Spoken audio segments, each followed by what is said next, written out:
Hello and welcome जितने भी हमारे शिक्षक साथी है जो स्टेट पेपर 1 का एग्जाम देंगे सामाजिक विज्ञान का। आप लोग के पास जो है 4 तारीख से आपका एग्जाम है, तो बहुत ही कम समय बचा हुआ है, इसलिए मैं ज़्यादा से ज़्यादा जो आपका आइस रंजीत सर के द्वारा जो प्रैक्टिस सेट मार्केट में है उसका जो है प्रैक्टिस सेट नंबर 9 जो है करवाने जा रहा हूँ। इससे पहले 8 प्रैक्टिस सेट में डाल चुका हूँ और हिस्ट्री का जो है 9th और 10th का महामैराथन वीडियो डाल चुका हूँ, और 10th क्लास का ज्योग्राफी का जो है आपका जो है 10th क्लास का जो है SC/RT बेस्ड जो आपके बिहार सरकार फॉलो कर दी जिसको स्टेट वाले एग्जाम में, उसको कंप्लीट करवा चुका हूँ। बहुत जल्दी जो है इकोनॉमिक्स और पॉलिटी का भी डाल दूंगा। ठीक है, तो चलिए बिना टाइम को बर्बाद किए हुए प्रैक्टिस सेट स्टार्ट करते हैं। इससे पहले अगर अभी तक चैनल से नहीं जुड़े हैं तो जुड़ जाइए, अच्छा लगेगा तो लाइक कर दीजिएगा, दोस्तों में शेयर कर दीजिएगा। ठीक है, तो स्टार्ट करते हैं। पहला क्वेश्चन है कथन और कारण का। कह रहा है जो नदी जो है उत्तर प्रौढ़ावस्था में विसर्पण करती है, और इसका कारण बोल रहा है कि इस अवस्था में नदी घाटी सपाट एवं चौड़ी होती है। बताइए कौन सा आंसर होगा? तो इसका आंसर हो जाएगा आपका ऑप्शन नंबर बी। ठीक है, कथन और कारण दोनों सही है, लेकिन कारण जो है कथन का जो है व्याख्या नहीं करता है। नेक्स्ट क्वेश्चन करा कि खिरगिज एक घुमक्कड़ जनजाति है, तो कहाँ की है? तो इसका आंसर हो जाएगा आपका option number A, Madhya Asia की। नेक्स्ट क्वेश्चन करा कि थार्नबेट ने उड़ीसा, पश्चिम बंगाल एवं पूर्वी बिहार को एक जलवायु प्रदेश में शामिल किया जिसे कहते हैं। तो इसका आंसर हो जाएगा आपका ऑप्शन नंबर ए, नम।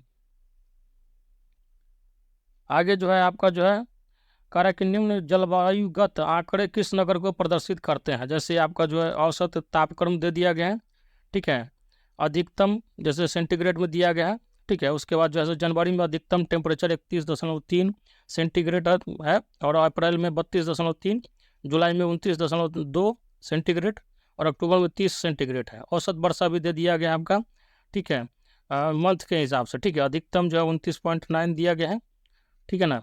तो वही पूछ रहा है कि निम्न जलवायु आंकड़े किस नगर को, मतलब निम्न मध्य कम जो है, ठीक है, तो किस आंकड़े जो है किस नगर को प्रदर्शित करते हैं। तो इसका आंसर हो जाएगा आपका ऑप्शन नंबर सी, त्रिवेंद्रम को।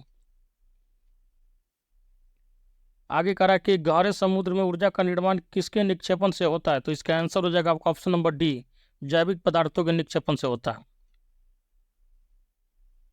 नेक्स्ट क्वेश्चन कह रहा है कि यह विचार की किन्हीं तत्व समूहों के मध्य अंतः संबंध का अध्ययन किसी वैज्ञानिक विषय का आधार नहीं बन सकता, पुरजोर प्रस्तुत किया था। तो कौन होगा? इसका आंसर हो जाएगा आपका ऑप्शन नंबर क्या होगा? बी हो जाएगा, एच बैरोज। नेक्स्ट क्वेश्चन कह रहा है कि मार्फोलॉजी ऑफ लैंडस्केप नामक पुस्तक के प्रणेता थे। तो इसका आंसर हो जाएगा आपका ऑप्शन नंबर बी, कार्ल ओ साबर। नेक्स्ट क्वेश्चन कह रहा है कि 19वीं शताब्दी के उत्तरार्ध में जिस विद्वान ने भूगोल के अंतर्गत सिर्फ प्राकृतिक तत्वों के अध्ययन की हिमायत की थी वे थे, तो उसका नाम क्या था? तो उसका आंसर हो जाएगा आपका ऑप्शन नंबर सी, ठीक है, रिच थॉफिन। नेक्स्ट क्वेश्चन कह रहा है कि फ्रेडरिक रैटजेल के विषय में निम्न में से कौन सा कथन जो है सही नहीं है? ठीक है, नहीं पूछ रहा है, तो ये हो जाएगा आपका ऑप्शन नंबर बी, उन्होंने जनसंख्या प्रवचन की प्रक्रिया का विश्लेषण किया। आगे कह रहा है कि निम्न में से कौन सा देश जो है OECD आर्थिक सहयोग एवं विकास संगठन का सदस्य नहीं है? तो इसका आंसर हो जाएगा आपका ऑप्शन नंबर डी, भारत। आगे कह रहा है कि बेबर का जो है औद्योगिक स्थानीयकरण सिद्धांत निम्न में से किस मौलिक मान्यता पर आधारित है? तो इसका आंसर हो जाएगा आपका ऑप्शन नंबर ए, संपूर्ण लागत को न्यूनतम रखना। नेक्स्ट क्वेश्चन कह रहा है कि कौन सी नदी जो है सबसे बड़ी डेल्टा बनाती है? तो इसका आंसर हो जाएगा आपका ऑप्शन नंबर बी हो जाएगा, नील नदी, और विश्व की सबसे लंबी नदी भी यही है। नेक्स्ट क्वेश्चन कह रहा है कि अंतर्राष्ट्रीय तिथि रेखा 180 डिग्री देशांतर से कितनी बार विचलित होती है? इसका आंसर हो जाएगा आपका option number A, 4 bar. Next question कह रहा है कि निम्नलिखित महासागरों में से किसमें जो है सार्गेसो सागर अवस्थित है? तो ये हो जाएगा आपका ऑप्शन नंबर ए हो जाएगा, अंध महासागर। नेक्स्ट क्वेश्चन कह रहा है कि निम्नलिखित में से कौन सा जो है उष्णकटिबंधीय घास का मैदान है? तो ये हो जाएगा आपका option number A, llanos. Next question कह रहा है कि निम्न में से कौन सी विशेषता जो चुंबकीय उत्तरी ध्रुव की है? तो ये हो जाएगा आपका ऑप्शन नंबर सी, मंद खिसकाव। नेक्स्ट क्वेश्चन कह रहा है कि उत्तरी भारत में यदा कदा होने वाली जाड़े की वर्षा चक्रवातों के कारण होती है। तो ये हो जाएगा आपका ऑप्शन नंबर डी, भूमध्य सागर से आते हैं। नेक्स्ट क्वेश्चन कह रहा है कि बैलाडीला खादान से सर्वाधिक लौह अयस्क निर्यात होता है। तो ये हो जाएगा आपका option number C, Japan. Next question कह रहा है कि भारत में विश्व जो है वस्त्र मिलों की संख्या संदर्भ में राज्यों का सही क्रम है। देखिए बंगाल में जो है 42 है, मतलब वस्त्र मिल, ठीक है, उसके बाद जो है आपका गुजरात में 118 है, और महाराष्ट्र में 119 है। तो सबसे ज़्यादा आपका महाराष्ट्र में हो जाएगा, फिर गुजरात में, फिर पश्चिम बंगाल। तो ऑप्शन नंबर सी हो जाना चाहिए। नेक्स्ट क्वेश्चन कह रहा है कि खनिज संसाधन की दृष्टि से भारत का जो है सर्वाधिक महत्वपूर्ण भौमिकीय क्रम है। तो ये हो जाएगा आपका option number B, Dharwad. Next question कह रहा है कि कलकत्ता जो है 80 डिग्री 35 मिनट में सूर्योदय का समय 6:15 पर आता है, तो मुंबई 72 डिग्री 50 मिनट में सूर्योदय का समय क्या होगा? तो ये हो जाएगा आपका, देखिए इसको निकालने का ट्रिक होता है, हालांकि उतना लंबा चौड़ा हो जाएगा, जैसे 4 डिग्री 1 डिग्री में 4 मिनट का अंतर होता है, उसको करके निकालना रहता है। तो निकालिएगा, जब कैलकुलेट कीजिएगा तो आपका आंसर निकल के आ जाएगा, बी निकल के आ जाएगा, 6:46 पर आता है। नेक्स्ट क्वेश्चन कह रहा है कि जनवरी में तमिलनाडु मैदान में वर्षा होती है, तो ये हो जाएगा आपका ऑप्शन नंबर ए हो जाएगा, लौटती मानसून से। नेक्स्ट क्वेश्चन कह रहा है कि निम्न में से किस प्राकृतिक प्रदेश की जलवायु वायु दाब पेटियों के खिसकाव से सर्वाधिक प्रभावित होती है? तो इसका आंसर होता है आपका ऑप्शन नंबर ए हो जाएगा, भूमध्य सागरीय। नेक्स्ट क्वेश्चन कह रहा है कि भारत में गन्ने की कृषि के बारे में निम्न में से कथनों का अध्ययन कीजिए ताकि कूट के आधार पर सही उत्तर का चयन कर सके। तो इसका आंसर हो जाएगा आपका डी हो जाएगा, ठीक है। ध्यान रखिए 1 और 3, 3 होगा सही। जो आपका इसकी खेती उत्तरी मैदान में विस्तृत रूप में होती है, और आपका जो है इसकी उत्पादकता जो है दक्षिण भारत में जो अधिकतम है, ठीक है, ध्यान रखिएगा। आगे कह रहा है कि मध्य अटलांटिक रीज किस प्रक्रिया से निर्मित हुई है? तो यह हो जाएगा आपका ऑप्शन नंबर डी, प्लेट विस्थापन से। नेक्स्ट क्वेश्चन कह रहा है कि सूची 1 और सूची 2 को मिलाना, जैसे समुद्री यात्री जो किस देश की मतलब खोज किए थे, इस तरह के क्वेश्चन, ठीक है। और कहाँ के थे, खोज का नहीं दिया गया, कहाँ के थे। तो जैसे वास्को डी गामा जो थे, तो वास्को डी गामा कहाँ के थे बताइए? तो ये थे आपके पुर्तगाल के, ठीक है। वास्को डी गामा कहाँ के थे? पुर्तगाल के थे, ठीक है। उसके बाद क्रिस्टोफर कोलंबस कहाँ का था? तो ये हो जाएगा आपका स्पेन का, ठीक है। आगे कह रहा कैप्टन कुक, तो कैप्टन कुक जो था आपका जो है ग्रेट ब्रिटेन का था, और तस्मान जो है आपका हॉलैंड का था। तो इस हिसाब से आपका आंसर निकल के आ जाएगा ऑप्शन नंबर बी। और बहुत इंपॉर्टेंट है, ध्यान रखिएगा, वास्को डी गामा क्या किया था? भारत का खोज किया था, कोलंबस अमेरिका का खोज किया था, ये सब बहुत पूछा जाता है। आगे कह रहा कि निम्न में से कौन चौरी चौरी चौरी चौरा कांड का वास्तविक तिथि है? और ये जो है बहुत इंपॉर्टेंट है, ध्यान रखिएगा। और जो ऑप्शन नंबर ये हो जाएगा 5 फरवरी 1922। नेक्स्ट क्वेश्चन कह रहा कि नागरिक सेवाओं के लिए प्रतियोगी परीक्षा प्रणाली को सिद्धांततः स्वीकार किया गया कब? तो ये हो जाएगा आपका ऑप्शन नंबर बी हो जाएगा, 1853 ईस्वी में। नेक्स्ट कह रहा कि नेहरू रिपोर्ट तैयार की थी, तो इसका आंसर हो जाएगा आपका option number A, ML Nehru, मतलब मोतीलाल नेहरू, जवाहरलाल नेहरू के पिताजी थे। नेक्स्ट क्वेश्चन कह रहा कि सल्तनत काल के अधिकांश अमीर एवं सुल्तान किस वर्ग के थे? तो ये हो जाएगा आपका ऑप्शन नंबर ये हो जाएगा, तुर्क के, तुर्क सरदार सब थे। नेक्स्ट क्वेश्चन कह रहा कि निम्न व्यक्तियों ने भारत में विभिन्न समय पर राज्य किया, उनके राजकाल के सही कालक्रम का नीचे दिए गए कूट की सहायता से चयन कीजिए, ठीक है। आइए चयन करते हैं। देखिए शेरशाह दिया गया, अकबर दिया गया, ठीक है। शेरशाह आपका जो है हुमायूं के बाद, जो हुमायूं को हरा के जो है मुगल शासक मतलब मुगल गद्दी पे बैठा था कुछ दिन के लिए, ठीक है। उसके बाद क्या होता है, अकबर जो है आपका हुमायूं के बाद, हुमायूं का बेटा था, तो वे जो है शेरशाह के फिर जैसे ही वो कुछ दिन बाद मर गया था, तो उसके बाद जो है फिर से सूर्यवंश का जो है राजा को हरा कर हुमायूं गद्दी बैठ गया, तो उसके बाद अकबर बैठा था, ठीक है। तो शेरशाह जो है अकबर से पहले हो जाएगा, ठीक है। और आगे देखते हैं नेक्स्ट जो आपका ऑप्शन है। और अलाउद्दीन खिलजी और रजिया सुल्तान में, जैसे रजिया सुल्तान जो थी आपका गुलाम वंश का थी, ठीक है। और सबसे पहले गुलाम वंश का शासन हुआ था सल्तनत काल में, ठीक है। तो रजिया सुल्तान पहले गद्दी पे बैठी थी जो है अलाउद्दीन खिलजी से, ठीक है। क्योंकि गुलाम वंश पहले गद्दी पे बैठा था किससे? तो खिलजी वंश से था। तो सबसे पहले हो जाना चाहिए आपका जो है रजिया सुल्तान, ठीक है। उसके बाद अलाउद्दीन खिलजी हो जाएगा, फिर आपका शेरशाह सूरी, और लास्ट में अकबर हो जाएगा, ठीक है। क्योंकि शेरशाह सूरी को जब फिर से उसी के वंश का जो है शेरशाह सूरी के मरने के बाद राजा को हरा के क्या हुआ था, हुमायूं गद्दी बैठा, और उसके बाद जो हुमायूं के मरने के बाद जो है अकबर गद्दी पे आया था। तो आपका आंसर क्या निकल गया आएगा? तो आंसर हो जाएगा आपका जो है बताइए सी हो जाएगा, ठीक है। ध्यान रखिए 4 3 1 2। आगे कह रहा है कि ईस्ट इंडिया कंपनी का अंतिम गवर्नर जनरल और क्राउन के अधीन पहला वायसराय था, तो ये हो जाएगा आपका ऑप्शन नंबर बी हो जाएगा, ठीक है, लॉर्ड कैनिंग। नेक्स्ट क्वेश्चन कह रहा है कि निम्नलिखित में से औरंगजेब का उत्तराधिकारी कौन था? तो ये हो जाएगा आपका ऑप्शन नंबर डी हो जाएगा, मुअज्जम। नेक्स्ट क्वेश्चन कह रहा है कि विजयनगर साम्राज्य की वित्तीय व्यवस्था की मुख्य विशेषता क्या थी? वित्तीय व्यवस्था का मतलब होता है धन संबंधित, तो ये हो जाएगा आपका ऑप्शन नंबर बी हो जाएगा, भू राजस्व। नेक्स्ट क्वेश्चन कह रहा है कि निम्नलिखित सुल्तानों में से कौन जो है अन्य के ऊपर कर समाप्त करने के लिए जाना जाता है? तो ये हो जाएगा आपका option number D, Sikandar Lodi.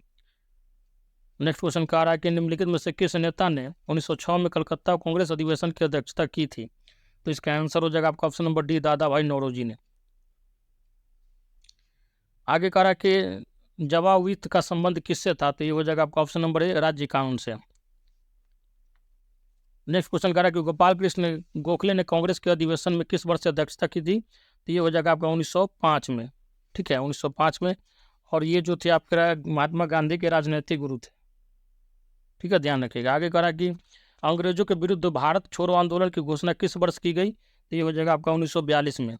ठीक है, आगे कहा कि कौन सा जो है सुमेलित क्रम में है। ठीक है, आइए देखते हैं। देखिए एनी बेसेंट जो है उसका जो है क्या है, न्यू इंडिया, क्या है, न्यू इंडिया। ठीक है, आगे जो हो जाएगा आपका महात्मा गांधी का आपका हो जाएगा यंग इंडिया।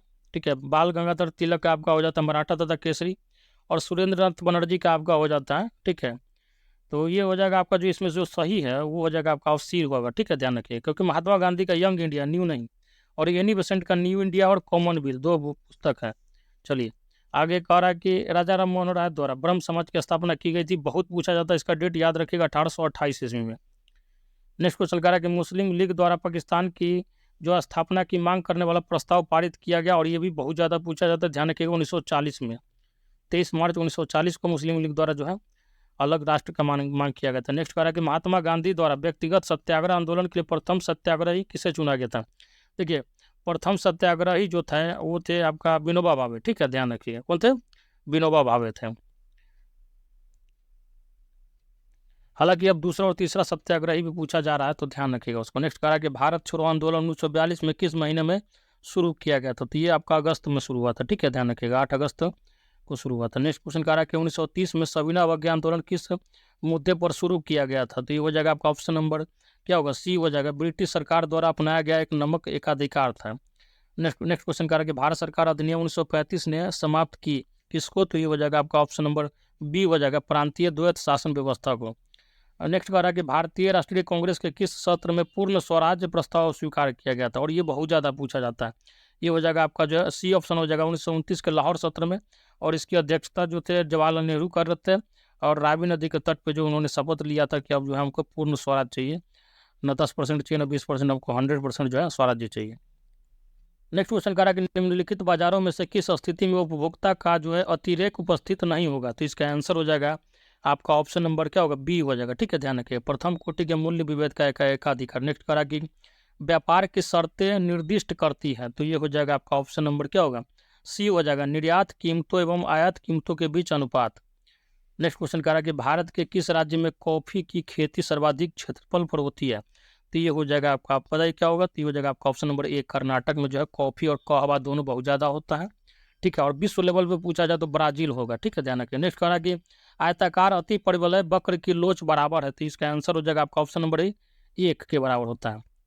नेक्स्ट क्वेश्चन कह रहा है कि यदि उत्पादन फलन एक कोटि समजातीय है तो निम्न में से क्या सत्य है, तो ये हो जाएगा आपका ऑप्शन नंबर बी हो जाएगा, पैमाने के प्रतिफल स्थिर है। नेक्स्ट क्वेश्चन कह रहा है कि परिवर्तनशील अनुपात, आगे कह रहा है कि परिवर्तनशील अनुपातों का नियम संबंधित है, तो इसका आंसर हो जाएगा आपका ऑप्शन नंबर क्या हो, ए हो जाएगा, अल्पकाल से। नेक्स्ट क्वेश्चन कह रहा है कि कीमत स्फीति और बेरोजगारी के बीच क्या होता है, तो ये हो जाएगा आपका ऑप्शन नंबर बी, अल्पकालीन प्रतिस्थापन होता है। नेक्स्ट क्वेश्चन कह रहा है कि विश्व बैंक ने कब से कार्य करना प्रारंभ किया, तो इसका आंसर हो जाएगा आपका ऑप्शन नंबर बी, जून 1946 से। नेक्स्ट क्वेश्चन कह रहा है कि एकाधिकार एक डैश उद्योग है, तो ये हो जाएगा आपका ऑप्शन नंबर ए हो जाएगा, एक फर्म का। नेक्स्ट क्वेश्चन कह रहा है कि मुद्रास्फीति के नियंत्रण के लिए केंद्रीय बैंक को निम्नलिखित कदम उठाना चाहिए, तो इसका आंसर हो जाएगा आपका ऑप्शन नंबर ए, खुले बाजार में सरकारी प्रतिभूतियों का विक्रय। नेक्स्ट क्वेश्चन कह रहा है कि गुणात्मक साख नियंत्रण के लिए केंद्रीय बैंक द्वारा निम्न में से कौन सी विधि प्रयोग में नहीं लाई जाती है, तो इसका आंसर हो जाएगा आपका ऑप्शन नंबर डी हो जाएगा। ठीक है, परिवर्ती रिजर्व अनुपात। नेक्स्ट क्वेश्चन कह रहा है कि अंतर्राष्ट्रीय व्यापार की मात्रा निर्भर करेगी, तो इसका आंसर हो जाएगा आपका ऑप्शन नंबर बी। ठीक है, उत्पादन व्यय में अंतर पर। नेक्स्ट क्वेश्चन कह रहा है कि आरी लोच अधिक होने का तात्पर्य क्या है, तो इसका आंसर हो जाएगा आपका ऑप्शन नंबर बी, प्रतिस्थापन वस्तुओं की उपलब्धता। नेक्स्ट क्वेश्चन कह रहा है कि स्थैतिक अर्थव्यवस्था की विशेषताएं हैं, तो ये हो जाएगा आपका ऑप्शन नंबर टी हो जाएगा, उपरोक्त सभी। ठीक है, साम्य की अवधारणा, नियमित गति, समय रहित धारणा। नेक्स्ट क्वेश्चन कह रहा है कि आर्थिक कल्याण को पीगू ने किसमें माप करने की बात कही, आर्थिक कल्याण को पीगू ने किसमें माप करने की बात कही है, तो इसका आंसर हो जाएगा आपका ऑप्शन नंबर ए, मुद्रा में। नेक्स्ट क्वेश्चन कह रहा है कि विश्व व्यापार संगठन, ठीक है, इसका आंसर हो जाएगा आपका ऑप्शन नंबर डी हो जाएगा, गैट सदस्यों द्वारा स्थापित एक अंतर्राष्ट्रीय व्यापार संगठन। देखिए पहले गैट इसका नाम था, फिर 1995 इसका नाम चेंज करके विश्व व्यापार संगठन कर दिया गया था। नेक्स्ट क्वेश्चन कह रहा है कि किस अर्थशास्त्री में उपभोक्ता की बचत को क्रेता की बचत का नाम दिया है। ठीक है, किस अर्थशास्त्री ने उपभोक्ता की बचत को क्रेता की बचत का नाम दिया है, तो ये हो जाएगा आपका ऑप्शन नंबर बी हो जाएगा, बोल्डिंग को। नेक्स्ट क्वेश्चन कह रहा है कि विकास केंद्रित विचार के लिए किस अर्थशास्त्री को श्रेय जाता है, तो ये हो जाएगा आपका ऑप्शन नंबर डी, सैमुअलसन को। एडम स्मिथ को क्या कहते हैं, तो अर्थशास्त्र का जनक कहते हैं। नेक्स्ट क्वेश्चन कह रहा है कि राष्ट्रीय आय में दोहरी गणना का परिहार किया जाता है, तो इसका आंसर हो जाएगा आपका ऑप्शन नंबर क्या होगा, बी हो जाएगा। ठीक है, सकल राष्ट्रीय उत्पाद की माप के लिए वर्धित मूल्य विधि का उपयोग करके। नेक्स्ट क्वेश्चन कह रहा है कि देश की मुद्रा के मूल्य ह्रास का अर्थ क्या है, तो इसका आंसर हो जाएगा आपका ऑप्शन नंबर बी, घरेलू मुद्रा का सस्ता हो जाना। नेक्स्ट क्वेश्चन कह रहा है कि नाबार्ड सहकारी संस्थाओं को इस संगठन के माध्यम से जो है वित्त प्रदान करती है, और ये बहुत पूछा जाता है, ध्यान रखिएगा। जो नाबार्ड जो है आपका एक तरह से क्या हो गया, ये हो जाएगा आपका, तो इसका आंसर हो जाएगा राज्य सहकारी bank, option number A. Next question कह रहा है कि उत्पादन में किसी देश को पूर्ण विशिष्टीकरण निम्न स्थितियों में प्राप्त हो सकती है, तो इसका आंसर हो जाएगा आपका ऑप्शन नंबर ए, लागत क्षमता की स्थिति में। नेक्स्ट क्वेश्चन कह रहा है कि सापेक्ष आय परिकल्पना का प्रतिपादन किया था, तो ये हो जाएगा आपका ऑप्शन नंबर सी होगा, जेम्स डूसनबरी द्वारा। नेक्स्ट क्वेश्चन कह रहा है कि राष्ट्रीय आय का हिस्सा नहीं है, क्या होगा, तो ये हो जाएगा आपका ऑप्शन नंबर डी। ठीक है, पेंशन और बेकारी भत्ता। नेक्स्ट क्वेश्चन कह रहा है कि आपका जो कथन कारण वाला क्वेश्चन आ गया, कथन कह रहा है कि, ठीक है चलिए आगे कथन दिया गया है। कह रहा है कि एक दबाव समूह का अंतिम लक्ष्य शासन शक्ति पर कब्जा जमाना होता है, और कारण बोल रहा है दबाव समूह चुनाव नहीं लड़ते, क्या होगा इसका आंसर बताइए, तो इसका आंसर क्या होगा बताइए साथी, तो इसका आंसर हो जाएगा आपका ऑप्शन नंबर डी। ठीक है, आर सही है, परंतु क्या है आपका ये गलत है, मतलब आपका कथन गलत है लेकिन कारण सही है। नेक्स्ट कह रहा है कि अध्यक्षात्मक शासन में निम्नलिखित में कौन सही है, तो इसका आंसर हो जाएगा आपका ऑप्शन नंबर डी, मंत्री जो है राष्ट्रपति के पश्चात पर्यंत अपने पद पर रहते हैं। नेक्स्ट क्वेश्चन कह रहा है कि संसदीय सरकार गोपनीयता के सिद्धांत पर संचालित होती है, जिसका अभिप्राय क्या है, तो ये हो जाएगा आपका ऑप्शन नंबर बी हो जाएगा। ठीक है, मंत्रिमंडल के सदस्य मंत्रिपरिषद की कार्यवाही से संबंधित सूचना को उजागर नहीं कर सकते। नेक्स्ट क्वेश्चन कह रहा है कि जनजातीय व्यवस्था में कोई भी व्यक्ति अपनी शक्तियों का प्रयोग उत्तरदायित्व के बिना नहीं कर सकता, निम्नलिखित व्यक्तियों में से किसने अपनी यह पुस्तक में लिखा है, तो ये हो जाएगा आपका ऑप्शन नंबर क्या होगा, बी हो जाएगा। ठीक है, Laski, parliamentary government in England. Next question कह रहा है कि एक कठोर संविधान वह है जिसे, ये हो जाएगा आपका ऑप्शन नंबर डी, विधि निर्माण की सामान्य प्रक्रिया में संशोधित नहीं हो सकता है। नेक्स्ट क्वेश्चन कह रहा है कि निम्नलिखित में से किस रीट के अधीन किसी व्यक्ति को ऐसे काम को करने से रोका जा सकता है जिसके लिए वह विधि के अनुसार सक्षम नहीं है, तो ये हो जाएगा आपका ऑप्शन नंबर ए। ठीक है, परमादेश, और ये जो है आपका आर्टिकल 32 में आता है, और इस जो आर्टिकल को अम्बेडकर ने संविधान की आत्मा कहा था, heart and soul of constitution. Next कह रहा है कि किसी व्यक्ति को उसके जीवन साथी जीवन तथा व्यक्तिगत स्वतंत्रता से विधि द्वारा स्थापित प्रक्रिया को छोड़कर अन्य किसी प्रकार से वंचित नहीं किया जा सकता है। भारतीय संविधान के किस अनुच्छेद में यह प्रावधान किया गया, और ये भी बहुत पूछा जाता है, ध्यान रखिएगा, ऑप्शन नंबर सी हो जाएगा, अनुच्छेद 21 में। अनुच्छेद 19 जो है आपका स्वतंत्रता के बारे में बोल रहा है, जिससे प्रेस का स्वतंत्रता है, बोलने का स्वतंत्रता, वहीं पर सभा करने का स्वतंत्रता, कहीं पर जमीन लेने का स्वतंत्रता, बिजनेस करने का स्वतंत्रता, ये सब दिया गया है। ठीक है, आगे कह रहा है कि नीचे दिए गए दो वाक्य दिए गए कथन और कारण है, उसको देखिए। कह रहा है कि भारत एक परमाणिक संघ नहीं है। ठीक है, ये कथन दिया गया है, और कारण हो जाएगा संघीय संसद जो है राज्यों की सहमति के बिना उनका नाम क्षेत्र सीमा परिवर्तित कर सकती है, तो इसका आंसर क्या हो जाएगा बताइए, तो इसका आंसर हो जाएगा आपका ऑप्शन नंबर ए, कथन और कारण दोनों सही और दोनों एक दूसरे की व्याख्या करते हैं। देखिए साथी, आपका पास समय का अभाव है, अगर जो है रिवीजन करने के समय लास्ट में आपका कथन कारण वाले क्वेश्चन को छोड़ सकते हैं। ठीक है, हम मैच द कॉलम जरूर करके जाइएगा, इकोनॉमिक्स का थोड़ा कर लीजिएगा ठीक से।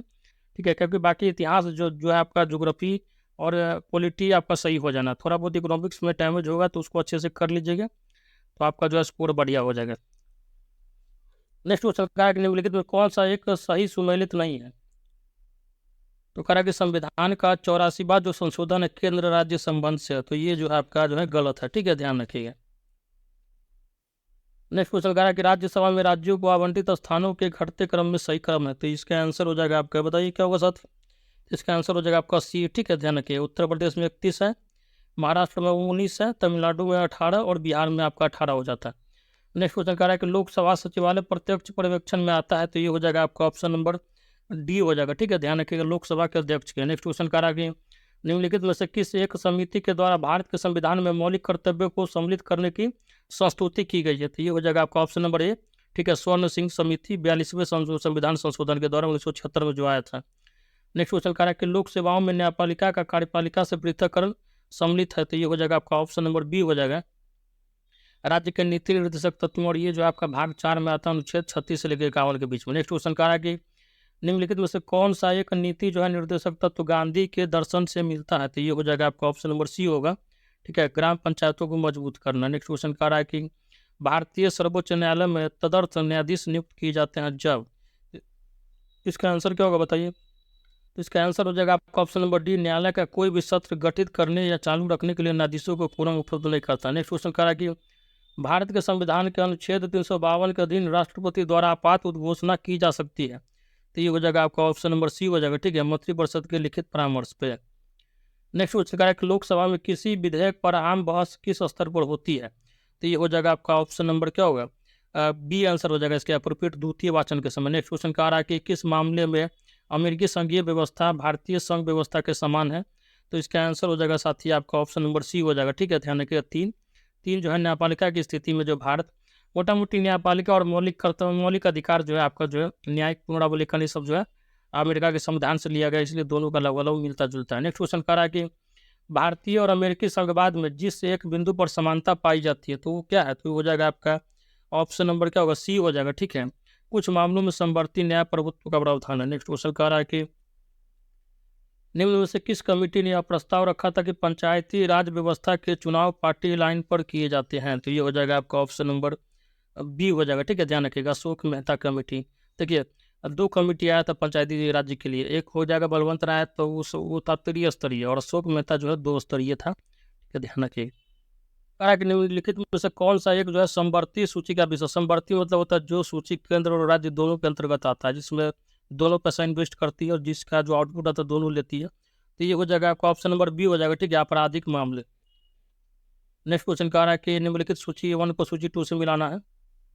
तो आपका कहा है मुख्य चुनाव आयुक्त। ठीक है, मुख्य चुनाव आयुक्त का हो जाएगा राष्ट्रपति द्वारा नियुक्त होता है। ठीक है, चीफ इलेक्शन कमीशन जो है उसकी नियुक्ति राष्ट्रपति करता है। आगे कहा है कि राज्यसभा का उपसभापति, तो राज्यसभा का उपसभापति कौन होता है? तो ये हो जाता है राज्यसभा द्वारा निर्वाचित। ठीक है, आगे कह रहा है कि लोक लेखा समिति का अध्यक्ष मतलब पब्लिक अकाउंट कमेटी का अध्यक्ष क्या होता है? तो विपक्ष के द्वारा मेनली चुना जाता है इसको। ठीक है, तो ये हो जाएगा आपका ऑप्शन नंबर 2 हो जाएगा, लोकसभा द्वारा नियुक्त होता है। आगे कह रहा है उपराष्ट्रपति, तो ये हो जाएगा आपका क्या होगा बताइए? ये क्या हो जाएगा? उपराष्ट्रपति का हो जाएगा लोकसभा तथा राज्यसभा द्वारा निर्वाचित। आगे जो है क्वेश्चन नंबर इसका आंसर हो जाएगा आपका ऑप्शन नंबर डी। ठीक है, इस हिसाब से नेक्स्ट क्वेश्चन कर रहा है कि निम्नलिखित में से कौन सा एक जो है भारत के संविधान द्वारा जो है प्राविधित नहीं है, मतलब भारत के संविधान में इसका वर्णन नहीं है, ये जो है अलग से गठित किया जाता है। तो ये हो जाएगा आपका ऑप्शन नंबर सी, लोक सेवा आयोग मतलब यूपीएससी वगैरह जो है। ठीक है, आगे कह रहा है कि संविधान के अनुच्छेद 25 के अनुसार धर्म स्वतंत्रता का अधिकार किसके अधीन नहीं है? तो ये हो जाएगा आपका ऑप्शन नंबर डी हो जाएगा। ठीक है, मानववाद। कह रहा है कि पंचायतें यदि समय से पहले भंग होती है, ठीक है, तो कितने समय के भीतर उनका चुनाव होना अनिवार्य है? तो ये हो जाएगा आपका ऑप्शन नंबर सी हो जाएगा। ठीक है, 6 महीने के अंदर। नेक्स्ट क्वेश्चन कह रहा है कि द्वितीय विश्व युद्ध में पर्ल हार्बर पर निम्न में से किस देश ने हमला किया था? तो ये हो जाएगा आपका ऑप्शन नंबर बी हो जाएगा। ठीक है, जापान ने। आगे कह रहा है कि अपने स्वतंत्र राष्ट्रीय साम्यवाद के लिए निम्न में से कौन से नेता ने सर्वप्रथम सोवियत रूस की लेनिनवादी विचारधारा से अलग हुए? तो ये हो जाएगा आपका ऑप्शन नंबर बी हो जाएगा। ठीक है, ध्यान रखिए, माओ त्से तुंग। नेक्स्ट क्वेश्चन कह रहा है कि अमेरिका के किस राष्ट्रपति ने जापान में हिरोशिमा पर परमाणु बम गिराने का आदेश दिया था? बताइए कौन था? और ये जो बहुत ज़्यादा चर्चा में रहा अभी तक जो है, इसका चर्चा होता है और बहुत पूछा जाता है क्वेश्चन। तो इसका आंसर हो जाएगा आपका ऑप्शन नंबर बी। और हिरोशिमा और नागासाकी पे गिराया था, ठीक है, बम, याद रखिएगा, परमाणु बम। उस समय बहुत बड़ी बात होती है, अभी भी परमाणु बम कहीं पे गिराना बहुत बड़ी बात है। ठीक है, और द्वितीय विश्व युद्ध का ही ये सबसे जो है भीषण परिणाम एक तरह से कह सकते हैं। नेक्स्ट क्वेश्चन कह रहा है कि इजराइल का राजा जो है सोलोमन किसके लिए प्रसिद्ध है? इजराइल का जो राजा है, ठीक है, सोलोमन किसके लिए प्रसिद्ध है? तो ये हो जाएगा आपका ऑप्शन नंबर ए। ठीक है, पराक्रम के लिए। और इजराइल जो है एकमात्र समझ, जिस तरह से भारत जो है हिंदू बहुलवादी देश है, उसी तरह से यहूदी का एकमात्र देश है जिसमें जो है इजराइल है। ठीक है, बहुत ज़्यादा जो है ग्रोथिंग मतलब बहुत अच्छा कंट्री है। ठीक है, और इसका जो एक आपका गुप्तचर संस्था मोसाद बहुत ज़्यादा पूछा जाता है। ठीक है, बहुत ज़्यादा चर्चा में रहता है और बहुत ही अच्छा गुप्तचर संस्था बहुत ही अच्छे लेवल पे काम करती है। ठीक है साथी, तो ये था आपका प्रैक्टिस सेट नंबर 9। बहुत जल्दी जो है और भी प्रैक्टिस सेट करवा दिया जाएगा। अगर अभी तक चैनल से नहीं जुड़ा तो जुड़ जाइएगा और बेल आइकन को दबा लीजिएगा। और भी सब्जेक्ट का महामैराथन मैं बहुत जल्दी डाल दूंगा।